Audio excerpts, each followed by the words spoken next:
आप देख रहे हैं अमेज नाउ। गंगा, यमुना, राप्ती और गोमती के तटवर्ती इलाकों से खबरें आप तक।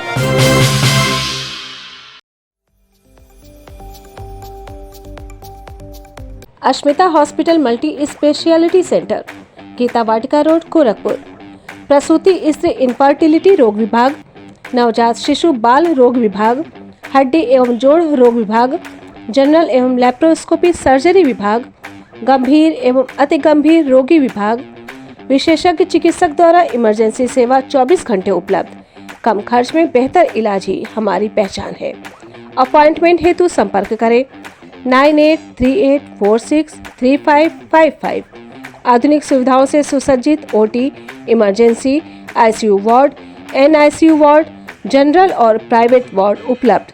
हमारा पता है अश्मिता हॉस्पिटल, पादरी बाजार चौक से 500 मीटर पश्चिम, गीता वाटिका रोड, गोरखपुर। प्रधानमंत्री नरेंद्र मोदी ने बहुउद्देशीय पोर्टल जन समर्थन पोर्टल का किया उद्घाटन। भारत सरकार वित्तीय सेवाएं विभाग द्वारा आज पूर्वाह्न 10:30 बजे नई दिल्ली के विज्ञान भवन नई दिल्ली में आयोजित एक कार्यक्रम के दौरान प्रधानमंत्री नरेंद्र मोदी ने शिक्षा ऋण सहित प्रदेश सरकार के 9 मंत्रालयों की 13 सरकारी ऋण योजनाएं एक जगह सर्वसुलभ बनाने हेतु बहुउद्देशीय पोर्टल जन समर्थ पोर्टल की शुरुआत की। उन्होंने इस अवसर पर कहा कि इस पोर्टल से सभी सरकारी और निजी बैंकों को जोड़ा गया है ताकि ग्राहकों को जिस बैंक से कम ब्याज पर आसानी से ऋण मिले वह वहां से ऋण लेने हेतु इस पोर्टल पर ऑनलाइन आवेदन कर सकता है। उन्होंने बैंक अधिकारियों से कहा कि वे आम जनता तक आसानी से पहुंचने के लिए विशेष सक्रियता दिखाएं और जन समर्थ पोर्टल को सफल बनाने हेतु कार्य करें। इस कार्यक्रम में प्रधानमंत्री ने आज़ादी के अमृत महोत्सव के अवसर पर 1 रुपये, 2 रुपये, 5 रुपये और 10 रुपये का नया स्मारक सिक्का जारी करते हुए कहा कि ये सिक्के नई पीढ़ी को आज़ादी के अमृत महोत्सव का स्मरण कराएंगे। इसी क्रम में पूर्व सांसद राज्यसभा शिव प्रताप शुक्ल ने कहा कि जन समर्थ पोर्टल प्रधानमंत्री द्वारा विगत 8 वर्षों से किए जा रहे जन कल्याणकारी कार्यों को सर्वसुलभ बनाने का एक जबरदस्त प्रयास है। इससे आम जनता आसानी से विभिन्न बैंकों से आसान शर्तों पर ऋण प्राप्त कर सकेगी।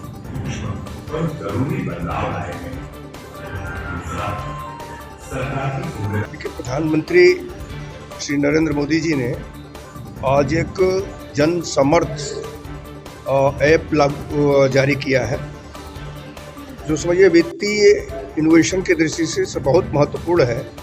इसमें 9 मंत्रालयों की 13 योजनाएं एक साथ आएंगी और उसका लाभ उठा सकेंगे। विशेष करके युवा जिनको लोन इत्यादि में परेशानी होती है वह इस ऐप पर जा करके करेंगे। और बैंक को भी प्रधानमंत्री जी ने इस बात का निर्देश दिया है कि अधिक से अधिक युवाओं को रोजगार देने के लिए वह स्वयं आगे आएँ। यहाँ बैंक के सभी अधिकारी भी हैं। मैं समझता हूँ कि यह इस योजना से इतना लाभ होगा कि बड़े सरलता के साथ सभी के सभी लोग अपना लोन भी ले सकेंगे, जानकारी भी कर सकेंगे। राज्यसभा के पूर्व सांसद शिव प्रताप शुक्ल ने प्रधानमंत्री के 8 साल के कार्यकाल को बताया जन कल्याणकारी। प्रधानमंत्री नरेंद्र मोदी के सफल 8 वर्ष के कार्यकाल पूरा होने पर बीजेपी कार्यकर्ताओं में उत्साह है। उक्त बातें गोरखपुर के बेनीगंज स्थित पार्टी कार्यालय पर राज्यसभा के पूर्व सांसद शिव प्रताप शुक्ल ने कही। उन्होंने कहा कि प्रधानमंत्री ने अपने 8 वर्षों के कार्यकाल के दौरान अनेक जन कल्याणकारी योजनाएं दी हैं।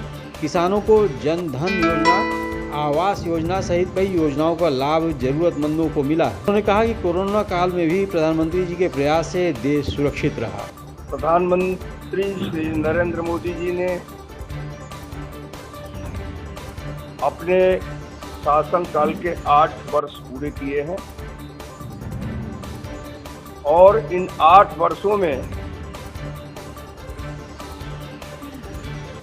जनता ने उनको जो चुन करके भेजा था तो पूरी तौर पर जनहित के कार्यों को किया है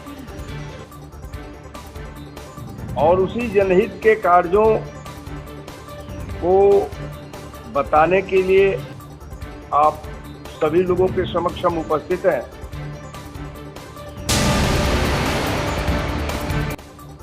प्रवक्ता नुपुर शर्मा के निलंबन पर बीजेपी के स्टैंड को पूर्व राज्य मंत्री ने दिया क्लीन चिट। पैगंबर मोहम्मद पर विवादित बयान देने के मामले में भारतीय जनता पार्टी ने प्रवक्ता नुपुर शर्मा को निलंबित कर दिया है। इस मामले पर पूर्व मंत्री और राज्यसभा सांसद शिवप्रताप शुक्ला ने कहा कि भारतीय जनता पार्टी सबका साथ सबका विकास वाली पार्टी है। किसी भी धर्म के लोगों को ठेस पहुंचाने वाले बयान से सभी को बचना चाहिए। पार्टी ने काफ़ी सोच समझकर ये निर्णय लिया होगा। वहीं कश्मीरी पंडितों के साथ कश्मीर में हो रही घटनाओं, उन्होंने कहा कि गृह मंत्री के नेतृत्व में सरकार उस पर शीघ्र नियंत्रण कर लेगी।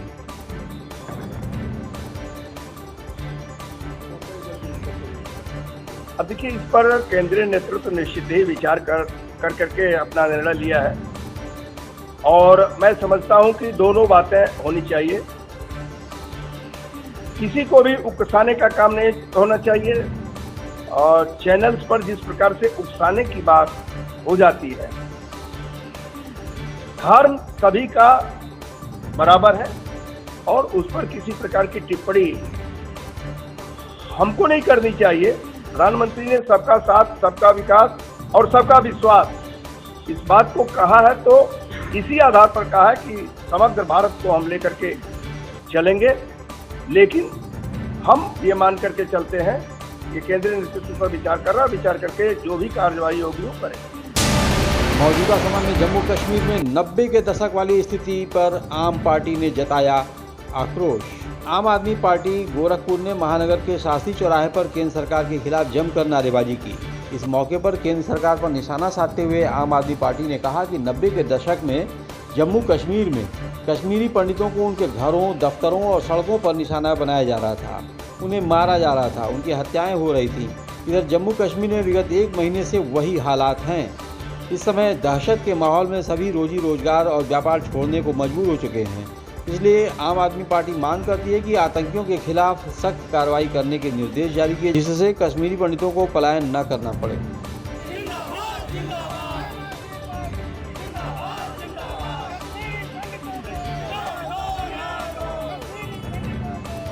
हमारी मांग ये है कि जो ये नौटंकी मौजूदा सरकार, केंद्र सरकार, मौजूदा सरकार जो नौटंकी कर रही थी कश्मीरी फाइल्स को लेकर, आज ज़मीनी हकीकत ये आज आवश्यकता आन पड़ी है और ये दफ्तर में बैठकर मीटिंगें कर रहे हैं 2 घंटा, 4 घंटा, 6 घंटा, और ज़मीन पर उतरकर उनके लिए कोई काम नहीं किया जा रहा है, उनकी सुरक्षा में कोई कदम उठाए नहीं जा रहे।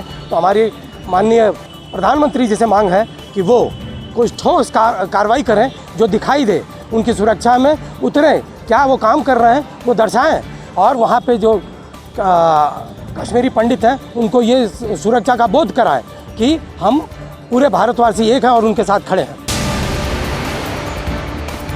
निषाद युवा वाहिनी के कार्यकर्ताओं ने प्रदेश सरकार के कैबिनेट मंत्री डॉक्टर संजय निषाद पर साधा निशाना। निषाद युवा वाहिनी के कार्यकर्ताओं ने आज जिलाधिकारी से मिलकर मुख्यमंत्री को एक संबोधित ज्ञापन सौंपा। उस ज्ञापन में आरक्षण की मांग सहित कई मुद्दों को लेकर निषाद युवा वाहिनी के लोगों ने आज जिलाधिकारी से मुलाकात कर डॉक्टर संजय निषाद के ऊपर निषाद युवा वाहिनी के कार्यकर्ताओं ने गंभीर आरोप भी लगाए। उन्होंने कहा कि डॉक्टर संजय निषाद ने निषादों को एक समूह में कर आज सत्ता में पहुंच गए हैं और सदन में रोने का काम कर रहे हैं। शहीद हुए अखिलेश निषाद को शहीद का दर्जा दिलाने और उनकी प्रतिमा स्थापित करने की बात नहीं कर रहे हैं। निषाद युवा वाहिनी मांग करती है कि गोरखपुर जिले के कहीं भी किसी भी पार्क में अखिलेश निषाद के नाम की प्रतिमा लगाई जाए।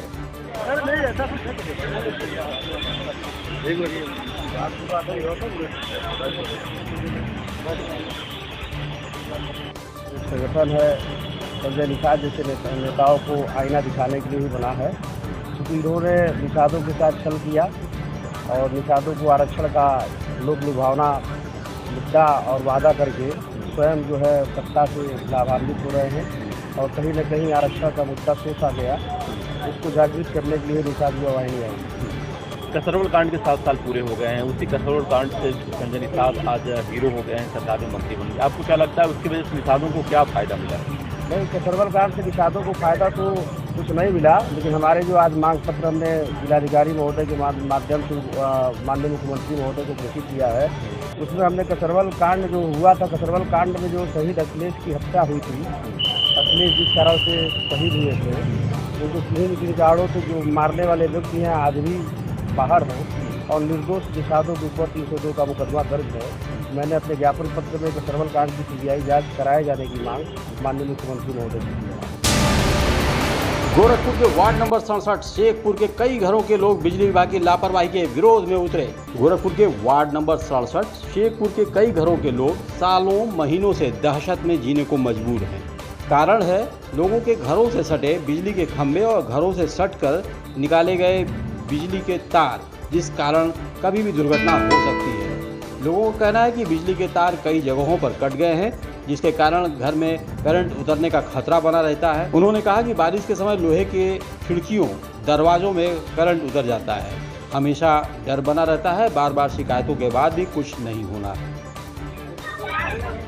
तार कट गया, यहाँ पे तार कट गया, दीवार कट गया। जब पानी बारिश होता है तो इसमें करंट उतर जाता है।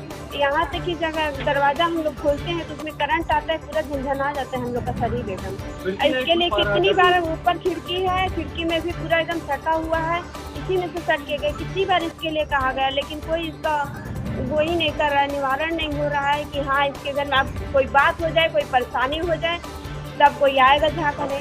और ज़्यादा मुश्किल है यहाँ पे रहना। बारिश के समय बहुत ज़्यादा मुश्किल है। यहाँ पे छोटे छोटे बच्चे भी हैं, हम लोग तो सब थोड़े समझदार हैं, बाकी बच्चे भी हैं, कभी कुछ टच कर दे कुछ भी हादसा हो सकता है। योगी सरकार में बहुत ही प्रयास हो रहे हैं, लेकिन इसकी भी सुनवाई करनी चाहिए। गुलरिया क्षेत्र में आबकारी विभाग की दबिश में 700 किलोग्राम लहर नष्ट। गोरखपुर के जिलाधिकारी विजय किरण आनंद के निर्देश पर आबकारी विभाग द्वारा चलाए जा रहे प्रवर्तन अभियान के तहत सोमवार को गुलरिया क्षेत्र के जंगल डुमरी में कच्ची शराब के अड्डों पर छापेमारी की गई। छापेमारी का नेतृत्व सेक्टर 2 के आबकारी निरीक्षक राकेश कुमार त्रिपाठी ने किया। छापेमारी के दौरान टीम ने लगभग 60 लीटर अवैध कच्ची शराब बरामद करने के साथ ही 700 किलोग्राम लहर नष्ट किया और आबकारी अधिनियम के अंतर्गत 2 कारोबारियों के खिलाफ अभियोग पंजीकृत किया। इस संबंध में आबकारी निरीक्षक राकेश त्रिपाठी ने कहा कि आगे भी इस तरह की कार्रवाई जारी रहेगी।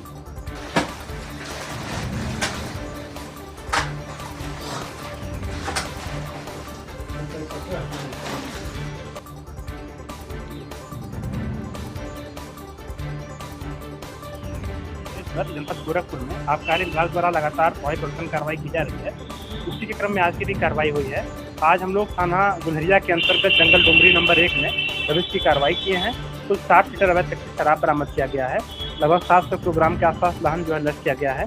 तो हम 2 लोग के विरुद्ध जो है मुकदमा पंजीकृत किया गया है।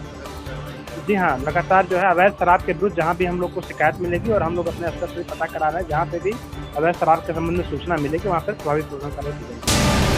मार्कंडे चंद स्मारक Yonex Sunrise UP state prize money badminton प्रतियोगिता का आयोजन 8 जून से। मार्कंडे चंद स्मारक Yonex Sunrise UP state prize money badminton प्रतियोगिता का आयोजन 8 जून से किया जाएगा। से 10 जून तक आयोजित होने वाली इस प्रतियोगिता में 13 वर्ष से कम आयु के खिलाड़ी हिस्सा लेंगे। इस संबंध में जानकारी देते हुए गोरखपुर बैडमिंटन एसोसिएशन के अध्यक्ष मैंकेश्वर नाथ पांडे ने कहा कि प्रतियोगिता की पुरस्कार राशि 1 लाख रुपए है, जो विजेता और उप विजेता खिलाड़ियों को दी जाएगी। साथ ही इस प्रतियोगिता के आधार पर उत्तर प्रदेश बैडमिंटन टीम का चयन किया जाएगा।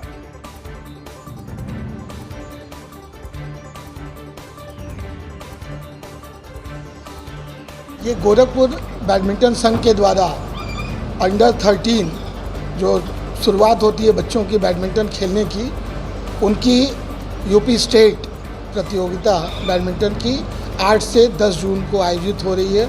और यह आयोजित हो रही है उस व्यक्ति की स्मृति में, नाम पे, जिनका कि खेलों से तो लगाव था ही था, साथ ही साथ वो एक बहुत बड़े सामाजिक व्यक्ति थे, राजनीतिक व्यक्ति थे और इस पूरे पूर्वांचल के विकास ही नहीं कहिए पूरे प्रदेश की राजनीति में उनका अपना एक स्थान था। स्वर्गीय मार्कंडे चंद जी, उनकी स्मृति में यह प्रतियोगिता हम लोग आयोजित कर रहे हैं 8 से 10 जून को। अरुण चंद जी, उनके छोटे पुत्र हमारे साथ हैं।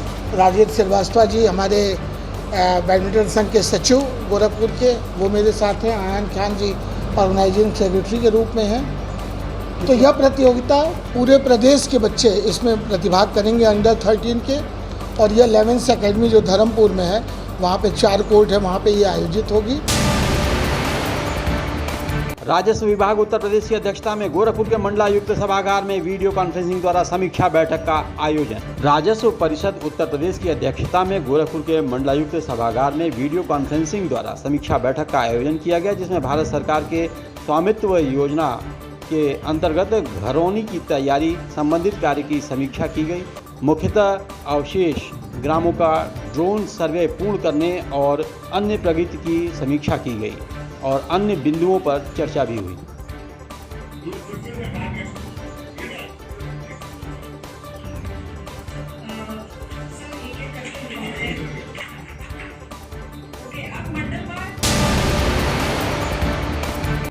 विभिन्न शिक्षण संस्थानों के प्रधानाचार्यों और छात्रवृत्ति नोडल अधिकारियों के साथ एक बृहद बैठक का आयोजन बाबा गंभीरनाथ प्रेक्षागृह में सोमवार को जनपद के विभिन्न शिक्षण संस्थान और विश्वविद्यालय, मेडिकल कॉलेज, इंजीनियरिंग कॉलेजों के प्रधानाचार्य और छात्रवृत्ति नोडल अधिकारियों के साथ एक बृहद बैठक का आयोजन किया गया, जिसमें छात्रवृत्ति योजना के बारे में बताया गया। जो टाइमलाइन की प्रक्रिया है, इसके बारे में भी सभी को अवगत कराया गया। उनका विगत वर्षों का प्राप्तांक पुराण भी भरना है, तो इसको आप ध्यान जो जनपद के विभिन्न जो शिक्षण संस्थान हैं, विश्वविद्यालय हैं, मेडिकल कॉलेज हैं, इंजीनियरिंग कॉलेज हैं, उनके प्रधानाचार्य या छात्रवृत्ति के नोडल अधिकारियों के साथ एक बृहद बैठक का आयोजन आज जनपद गोरखपुर में किया गया। छात्रवृत्ति योजना के बारे में विस्तृत चर्चा की गई। जो टाइमलाइन है, प्रक्रिया है, उसके बारे में सभी को अवगत कराया गया। सभी की जो शंकाएं थी, जो जिज्ञासाएं थे, उसका समाधान किया गया। फिर मुख्य विकास अधिकारी महोदय द्वारा सभी को निर्देशित किया गया कि जो भी टाइमलाइन है, उस टाइमलाइन का सभी लोग अक्षरशः अनुपालन करेंगे। इसके अलावा जो इस वर्ष एक विशिष्ट इसमें प्रावधान किया गया है कि अब जो दसमोत्तर छात्रवृत्ति है, मतलब 10वीं से ऊपर की जो छात्रवृत्ति के लिए बच्चे अप्लाई करेंगे, उस योजना अंतर्गत बायोमेट्रिक उपस्थिति तैयार की गई है। इसके लिए सभी शिक्षण संस्थानों को यह अवगत कराया गया कि वो अपने यहाँ बायोमेट्रिक उपस्थिति के लिए संयंत्र लगवा लें, ताकि भविष्य में जो ये चीज़ को, डाटा को लिया जाना है, वो सुलभ हो सके। आत्मदीप विद्यालय sector near Deoria bypass Gorakhpur. 1.25 एकड़ में फैले इस विद्यालय का वातावरण बेहद ही नैसर्गिक। यहाँ प्लेवे से लेकर 12वीं तक के बच्चों की CBSE पैटर्न पर अनुभवी और कुशल शिक्षकों के मार्गदर्शन में शिक्षा दान। पारंपरिक शिक्षा के साथ साथ बच्चों को व्यवहारिक शिक्षा देना विद्यालय का उद्देश्य। 2 भवनों के बड़े बड़े और हवादार कमरों में ऑडियो वीडियो टेक्नोलॉजी द्वारा ज्ञानार्जन। बच्चों के शारीरिक एवं मानसिक विकास के लिए मेंटर, संगीत साधक और कुशल खेल प्रशिक्षक उपलब्ध। शानदार तकनीकी युक्त ऑडिटोरियम, जहां होता है विचारों का आदान प्रदान और प्रतिस्पर्धा। प्रायोगिक ज्ञान के लिए अत्याधुनिक और सुसज्जित प्रयोगशालाएं। आत्मदीप विद्यालय सेक्टर नियर देवरिया बाईपास। संपर्क करें 9935703444 और 8853210002। Vani mobile, Baldev plaza, Golghar, Gorakhpur. IPhone, OnePlus, Samsung, Vivo, Oppo, Realme, MI, Lava, Tecno Moto, ये सभी प्रोडक्ट उपलब्ध हैं। हमारे यहाँ सभी प्रकार की उत्कृष्ट, आधुनिक और लेटेस्ट मोबाइल उपलब्ध। बलदेव प्लाजा, गोलघर, राजेंद्र नगर, गोरखनाथ और हाटा, कुशीनगर जनपद में भी वाणी मोबाइल की सभी सेवाएं उपलब्ध। Mobile number 918687419008।